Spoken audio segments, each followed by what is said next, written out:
pelo atraso, a gente teve uns probleminhas aí. Bom, eu já informei vocês sobre essa série de seminários. Essa é a 4ª edição dessa recepção tensorial aos calouros, e é a primeira vez que nós convidamos pessoas que nós abrimos para receber resumos de outros estudantes aqui do Instituto. A gente vai começar com um seminário que vem sendo dado desde a primeira edição dessa série de seminários, que é sobre ciências moleculares, e pela 4ª vez eu convido o Gabriel Weber, que ingressou aqui em 2002, e em 2002 também ingressou no curso de ciências moleculares, e agora ele faz doutorado aqui, com supersimetrias, com a Suzy. Oi, primeiro eu queria agradecer a presença de todos e falar que é engraçado começar um seminário sobre as coisas que dá para fazer depois no curso de física falando de outro curso. Mas tirando isso, eu acho que é interessante vocês ouvirem falar desse curso, porque ele é muito mal divulgado, por exemplo, no manual da FUVEST. Acho que tem um parágrafo no manual falando da existência, e talvez alguns de vocês recebam alguma cartinha falando: olha, existe esse curso, não diz nada. Uma coisa interessante que eu gostaria de falar sobre a minha experiência: eu entrei na física e fui para lá e depois voltei para a física. Então não é tão dispare a minha apresentação falar sobre o que fazer depois na física e falar sobre tudo isso. Então, a primeira coisa eu quero falar um pouco sobre o que é a proposta do curso. E o ponto-chave é interdisciplinariedade. A ideia do CM, ou CECM, para os mais antigos, é formar um pesquisador que consiga entender a ciência como um todo. Não a princípio ser especialista na ciência como um todo, mas escolhe uma área de especialização depois, mas continue com a visão do que é a ciência como um todo. Ou seja, um físico que entende de biologia, um biólogo que entende de matemática, um químico que sabe física. Porque se você for ter... Vocês ainda não tiveram essa oportunidade, mas conversar entre as ciências é difícil, porque as linguagens, os jargões são diferentes. E dos pontos básicos do CM é introduzir esse jargão comum, para os cientistas poderem se comunicarem depois. A outra coisa que é outro ponto dos pilares que o CM se baseia é a liberdade acadêmica. Para adiantar um pouco, o curso é dividido em 2 ciclos. Um que é o básico, que eu vou explicar mais para frente, e outro que é o avançado. No ciclo avançado, o aluno tem total liberdade acadêmica, ele estuda o que ele quer. Tudo bem, tem uns certos vínculos, porque ele tem que ter um projeto, as matérias que ele vai fazer tem que ter uma certa coerência, mas a priori ele pode estudar desde supercordas até exobiologia, passando por algoritmos matemáticos aplicados à música. E para tudo isso, o curso ele fornece esse currículo multidisciplinar que vai fundamentar nas bases do conhecimento, que são matemática, física, química, biologia e computação. Além disso, o curso vai permitir um contato com pesquisadores elevado, porque você obrigatoriamente, desde o seu 3º ano no curso, você tem um orientador que está engajado com pesquisa. E sem contar que você vai ter um tratamento individualizado. Você não é apenas um número perdido. Os próprios coordenadores do curso sabem quem você é pelo nome, não só os professores. E a chave, se vocês quiserem pensar no CM, a coisa certa é pensar cientistas com uma visão multidisciplinar da ciência. Esqueçam o nome, porque o nome não diz nada, é um nome que foi mal escolhido, e já tentaram mudar, mas dá muito trabalho mudar, e vai descaracterizar, e tem um monte de mimimi burocrático. Então, se querem pensar no CM, pensem nessa frase. Então tá, deixa eu voltar para o que eu falei um pouco pronto, que é a estrutura do curso. O curso ele tem um ciclo básico, que são o curso originalmente são de 4 a 3 anos e meio. Dá para fazer em 3 anos e meio, mas as pessoas normais fazem em 4. E esses 4 anos são divididos em 2 ciclos. Um de 2 anos, que é o ciclo básico, e outro mais para frente, de 2 anos, que é o ciclo avançado. Então tá, o ciclo básico, como eu falei, são os 4 primeiros semestres, e nele o aluno tem fundamentado as 5 matérias básicas que vai fundamentar que ele consiga trabalhar no avançado que ele escolher. E essas são as 5 disciplinas centrais. Matemática, basicamente você vai ver em 4 semestres tudo que você vê em cálculo 1, 2, 3 e 4, álgebra linear 1 e 2, um pouco de análise real, um pouco de análise complexa. É um curso razoavelmente pesado, mas vale a pena, porque você acaba tendo um arcabouço matemático suficiente para você fazer quase qualquer coisa no futuro. Física, basicamente, é uma versão que eu diria um pouco parruda do que tem nas físicas N daqui da física. Então, física 1, basicamente, se você bem estuda mecânica. Física 2, um pouco de termodinâmica e um pouco de hidrostática. Ondas. É o que sobra do Moisés 1 e 2. Que eu não falei. Física 3 é eletromagnetismo e física 4 é mecânica quântica. E o que eu posso falar dos cursos de física, eles são razoavelmente pesados, principalmente o 3 e o 4. Tanto é que a maioria das pessoas que eu conheço do CM não fizeram nem eletromag 1, nem eletromag, nem quântica da graduação sem seus básicos. Química varia muito. Quando eu fiz era uma ementa, mas basicamente você vai ter química geral, um pouco de química inorgânica, um pouco de química orgânica, a bioquímica também. E você sempre acaba tendo um pouco de cinética química. Varia um pouco os temas, mas basicamente é isso. Em biologia, você junta com o que você tem química em bioquímica, que é muito importante. Não, bioquímica é para química, é no curso de biologia, desculpa, eu confundi. Porque quando eu tive o curso, o professor falava que ele estava perdido na disciplina, porque o que um químico está dando no curso de biologia? Mas desencana. E deixa eu voltar a falar um pouco de biologia. Biologia, então você tem bioquímica, o que mais que você aprende? Você aprende um pouco sobre sistemas básicos, funcionamento da célula, como o genoma se expressa. Eventualmente no curso você vai para o laboratório trabalhar com biologia molecular, fazer expressão de genes, fazer mapeamento de genes. Estou falando muito genes. Tá. E você também estuda um pouco de biologia evolutiva, mas evolutiva não evolução natural, mas embriologia evolutiva. E você acaba, para fechar sempre o curso, você acaba tendo um professor que escolhe algum sistema grande, em geral. No meu caso eu estudei o sistema imunológico, teve outras pessoas que estudaram, por exemplo, alguma coisa relacionada à neurologia. Para fechar aí, biologia.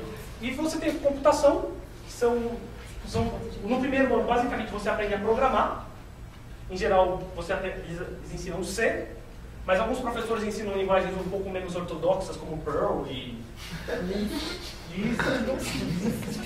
Mas isso tudo desde que você tenha aprendido C. E no outro ano você tem um pouco de cálculo numérico.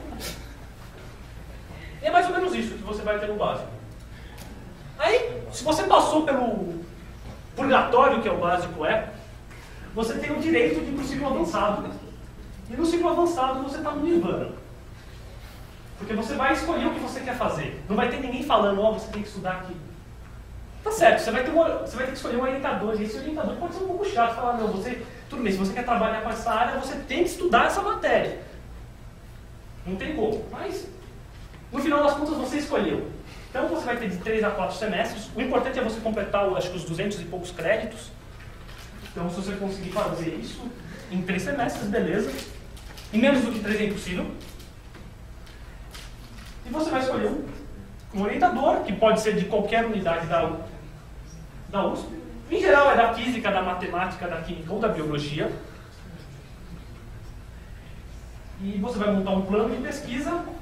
Se você vai para alguma área mais teórica, em geral, esse plano de pesquisa vai se resumir a um plano de estudos, que você vai seguir além das disciplinas que você vai ter que cursar. E nas áreas mais experimentais, você consegue já fazer alguma pesquisa. E, se eu não me engano, tem publicações de alunos ainda no básico, não? Que é o que eu estou falando. Você vai realmente já estar inserido no contexto da iniciação científica. Isso é mandatório. Então tá. Agora que eu falei mais ou menos de como o curso funciona, vocês querem saber como é que vocês entram. Quem pode? A priori, qualquer aluno da USP pode ingressar, independente de... No caso, vocês são ingressantes, mas se você já estiver... Ano que vem, se vocês esse ano não quiseram, mas ano que vem resolverem mudar de ideia, vocês podem tentar. Não vale tanto a pena vocês entrarem no ano que vem do que esse ano. Porque, eu vou falar um pouco depois, o CN não aceita equivalência.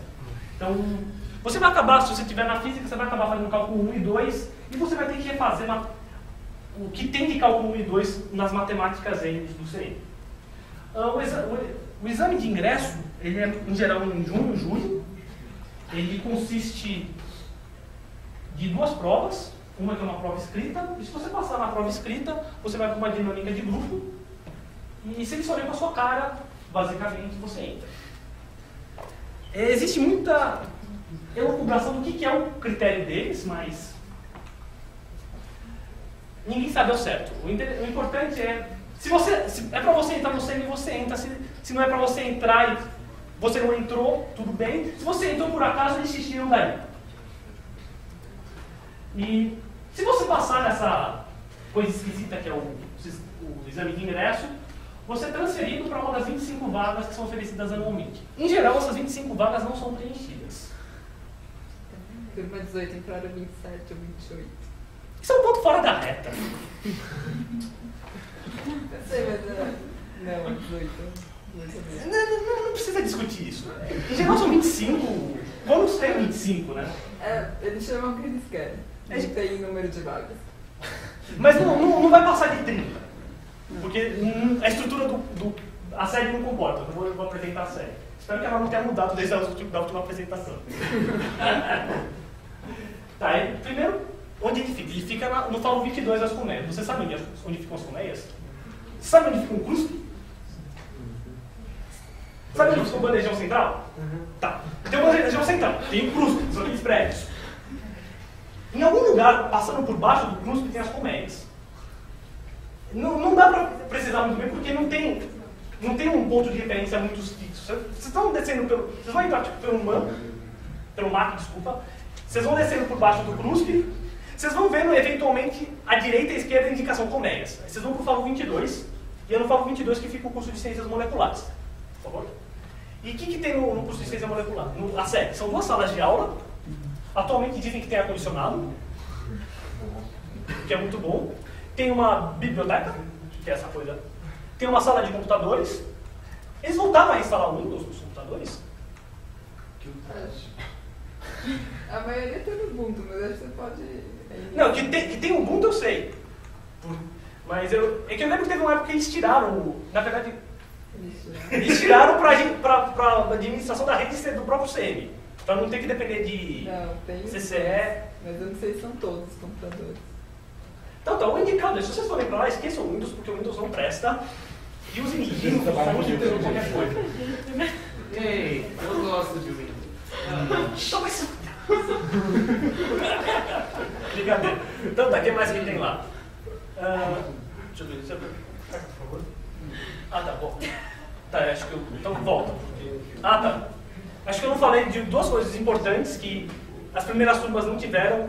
Banheiros. Tem banheiros lá. Tem mais alguma coisa que eu preciso falar? Não, acho que não. Não, os banheiros são esses aqui. 8 e 9. 8. São 3 Windows. Não, são 2. Tem um cadeirante, só que ninguém usa. Secretário. Meninas usam. O secretário usa, ela tem a chave.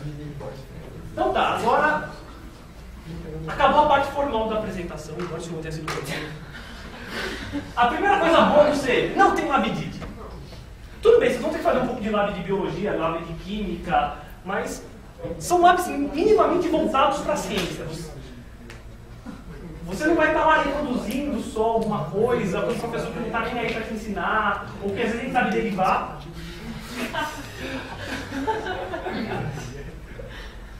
Mas você vai ter que fazer um pouco de lab. Mas eu diria que são labs legais e você não tem que fazer em geral relatórios. Exceto do lab de violão. Não tem greve. Existem alguns pontos eventuais de algum professor que está relacionado com o CM que entra em greve, mas o grosso do curso não entra em greve. Então, no básico, vocês não vão ter que se preocupar com os grevistas, vocês podem mandá-los para onde vocês quiserem, que eles não vão te atrapalhar. O que eu tinha falado, não tem equivalência de qualquer disciplina que vocês fizeram na sua vida com as disciplinas do básico. Não adianta você ir lá chorar, não, mas eu já fiz cálculo 1, 2, 3 e 4. Vou ter que fazer matemática 1, 2, 3 e 4? Vai. Não adianta chorar. Não tem. E se por acaso você bombar em alguma disciplina, você é convidado a se retirar do curso e mandado de volta para a sua unidade de origem. No mesmo ano? Você estava... Sim, no mesmo ano que você estava. Em geral você consegue pegar. Isso aqui não é somente C. As disciplinas do CM têm equivalência com qualquer disciplina de qualquer unidade da USP. Qualquer disciplina. Qualquer disciplina. Porque assim, não dá para falar que matemática 1 equivale a cálculo 1. Em geral, matemática 1 você consegue tirar cálculo 1 na álgebra linear 1. Então, no avançado o jubilamento é mais frouxo. Você vai ter que estudar mais. Isso é fato. Porque a mentalidade deles é mais ou menos assim. O ser humano consegue aceitar, consegue digerir uma certa quantidade de informação que é apresentada para ele por dia. Vamos supor, um número como 70%. Isso são palavras da própria Lucy. Então, já que a gente não consegue aumentar o número de informação que o ser humano consegue aproveitar, a gente não consegue aumentar a eficiência, a gente aumenta a quantidade de informação que a gente joga na frente dele. E você pode fazer disciplinas na pós-avançada. Eu acho que é isso só.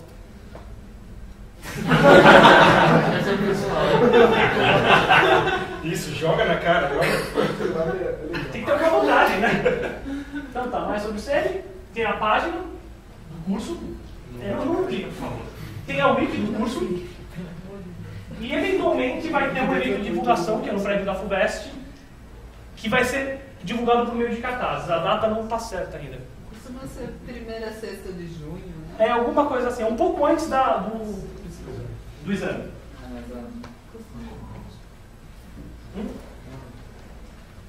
É mais ou menos isso que eu queria falar.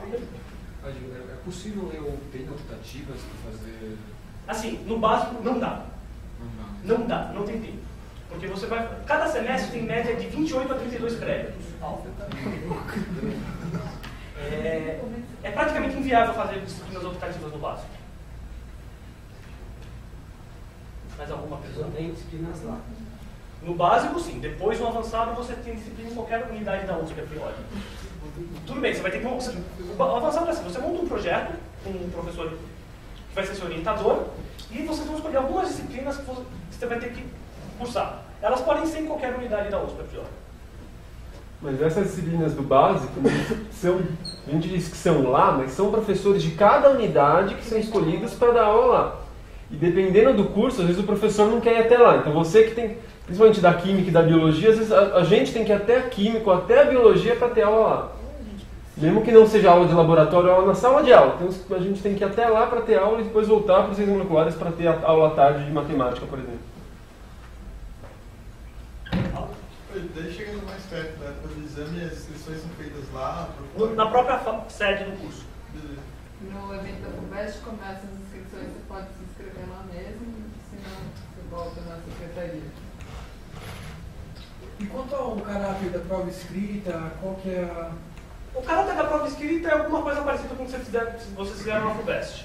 Só que são questões dissertativas. Em geral tem...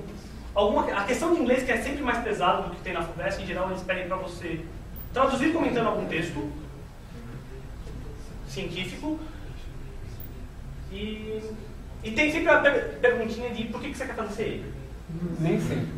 Mas é pergunta de todas as matérias, história, geografia... Não. Só química, física, matemática, biologia... É isso. É computação não dá, né? Não entra na FUVEST computação. E em geral, eu não digo sempre, mas em geral as perguntas não são tanto de decoreba, são mais perguntas de lógica. Eu lembro uma pergunta que teve na minha prova: cite 3 organelas celulares e explique o que é a função delas na célula. Em geral, importa mais você lembrar alguma coisa do que você realmente decorar quais são todas as organelas. Em geral, eles estão mais interessados em saber como você vai tratar o problema do que em si resolvê-lo. Você pode dar uma resolução errada, errar uma conta no meio do caminho, ou às vezes nem conseguir resolver, mas se você consegue discriminar como você resolveria o problema já é um passo para frente. E é basicamente esse tipo de mentalidade que é abordada na entrevista depois, que é uma dinâmica de grupo que eles vão expor alguns problemas que em geral não tem solução, para ver como vocês discutem. Alguém tem mais alguma pergunta? Então eu queria chamar o Léo, a Gabi, o Yu, para apresentá-lo. Vem para cá. Porque, assim, se vocês tiverem alguma dúvida, quiserem saber alguma coisa sobre o curso que não tenha sido possível esclarecer, vocês podem perguntar para o Léo, para a Gabi ou para o Yu. Eu fico na sala 337 do FMA. Na 104, 103, não lembro agora. Lá no FMT. Lá do Alessandro Volta, bloco C. É 102. 102. É a minha antiga sala. Eu mudei. Olha ele querendo fugir de vocês, ó. Fico na 3, acho que é 09. Bom, sala de iniciação científica da FISMAT. E eu fico em casa. Esperto. Então é isso. Qualquer coisa, qualquer dúvida. Se vocês tiverem dúvida se devem fazer ou não, estamos à disposição.